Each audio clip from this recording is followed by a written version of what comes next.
ఇయ్యటి ముచ్చట చెప్పిండ్రనుకో నోరు తీపి చేసుకుంటారు.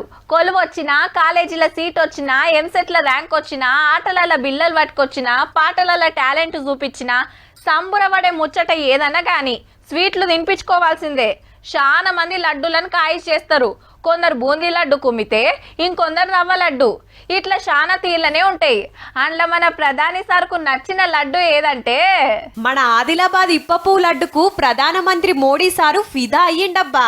కమ్మటి వంటలు చేస్తుండ్రు, వెనకటి తిండిని కాపాడుతుండ్రని తారీఫ్ చేసిండు मन की बात కార్యంలా.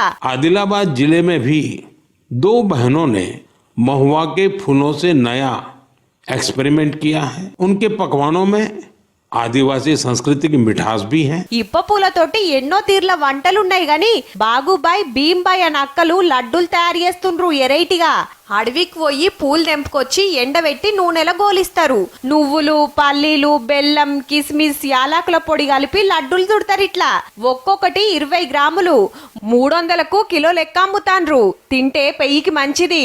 ప్రెగ్నెంట్ మహిళలకు కానీ, చిన్న పిల్లలు కానీ అందరు తిన్నారు. రక్తం లేని వాళ్ళకి రక్తం పెంచుతుంది, కాలుష్యం తగ్గిన వాళ్ళకి కాలుష్యం పెంచుతుంది. ఐటీడీఎస్ సపోర్ట్ తోటి గర్భిణీలు, బాలింతలు, అంగన్వాడీలు, హాస్టల్ పిల్లలకు ఇప్ప లడ్డులే తినిపిస్తాండ్రు 4-5 ఏండ్ల సంది. ఏడాదంతా అంగట్ల దొరుకుతాయి గాని తయారు చేయాలంటే పూలు దొరికేది ఎండాకాలంలోనే. ఈ టైంలో దెంపుకొచ్చి మంచిగా ఎండినాక తయారు చేస్తారు.